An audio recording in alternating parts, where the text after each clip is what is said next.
సింహరాశి. ఈ రాశి వారికి రోజు మధ్యమ స్థాయిగా చెప్పవచ్చును. ఆర్థికంగా కొంత కలిసి వస్తుంది. మిత్రుల ద్వారా శుభవార్తను వింటారు. ప్రయత్నాలు కొంతవరకు ఫలించి కొంత వాయిదా పడే అవకాశం ఉన్నాయి. ఉద్యోగస్తులకు తోటివారి సహకారము కొంత తగ్గే అవకాశం ఉన్నది.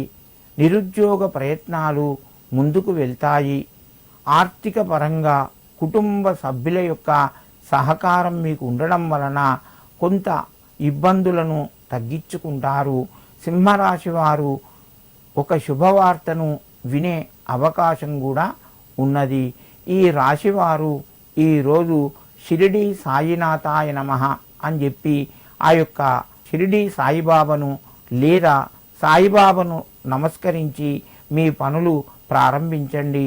మీకు మరింత శుభయోగం కలుగుతూ ఉంటుంది.